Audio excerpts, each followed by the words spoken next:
ఈ సినిమా చాలా ఒడిదుడుకులు ఎదుర్కొంది. 2 కరోనా పరిస్థితులు ఎదుర్కొంది. అన్నిటికీ మధ్యలో సినిమా మన క్రియేటివ్గా కొంత ఇబ్బంది ఎదుర్కొంది. అల్టిమేట్ ఆబ్జెక్టివ్ సినిమా బాగా రావాలని, నేను ఎప్పుడేం చేసినా సినిమా బాగా రావాలి అనుకుంటాను. ఈ సినిమా ప్రత్యేకించి ఆయన తపన చూసి నేను ముఖ్యంగా పొలిటికల్ ప్రాసెస్కి వెళ్ళిపోయిన తర్వాత, పాలిటిక్స్కి వెళ్ళిపోయిన తర్వాత,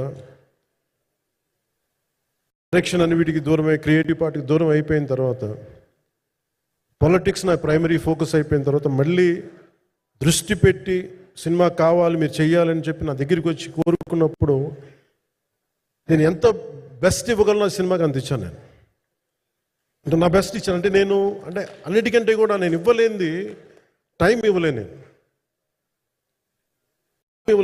కానీ అలాంటి పరిస్థితుల్లో ఒక క్లైమాక్స్కి దాదాపు 57 రోజులు షూట్ చేయాల్సి వచ్చింది.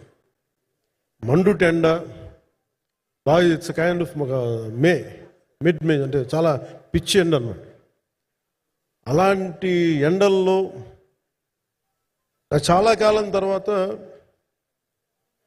నాకు మార్షల్ ఆర్ట్స్, నేను ఎప్పుడో నేర్చుకున్న మార్షల్ ఆర్ట్స్, ఒక ఎస్క్రీమా కానీ, ఊషు కానీ, నేను నేర్చుకున్న సెల్ఫ్ డిఫెన్స్ టెక్నిక్స్ కానీ, యుఎస్లో నేను ఒక వర్క్షాప్ చేసిన జీత్ కండో ఇవి కానీ, ఇవన్నీ ఈ సినిమాకి నాకు పనికి వచ్చినాయి. నాకు ఇవన్నీ వీళ్ళతో డిఫరెంట్ కొరియోగ్రాఫర్స్తో కూర్చొని ప్రత్యేకించి క్లైమాక్స్ పార్ట్ ఇది అందరికీ ఇన్స్పైర్ చేసింది.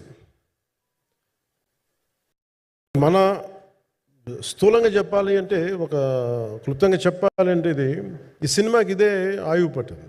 ఈ ఫస్ట్ పార్ట్కి ఎక్కడో కొల్లూరు నుంచి, మన కృష్ణానది తీరం కొల్లూరు, విజయవాడ సమీపంలో ఉన్న కొల్లూరు ప్రాంతం నుంచి దొరికిన ఒక కోహినూరు వజ్రం నుంచి అది ఎటు మన గోల్కొండ రాజుల దాకా వచ్చింది, మన హైదరాబాద్ సుల్తాన్ల దాకా ఎలా వచ్చింది, దీని ట్రావెల్ ఇటు వెళ్ళింది. ఇవన్నీ జరిగినప్పుడు దీని నేపథ్యంలో జరిగే కథ ఇది. ముఖ్యంగా ఈ ఫౌండేషనల్ వర్క్ చేసిన వ్యక్తి క్రిష్ జాగర్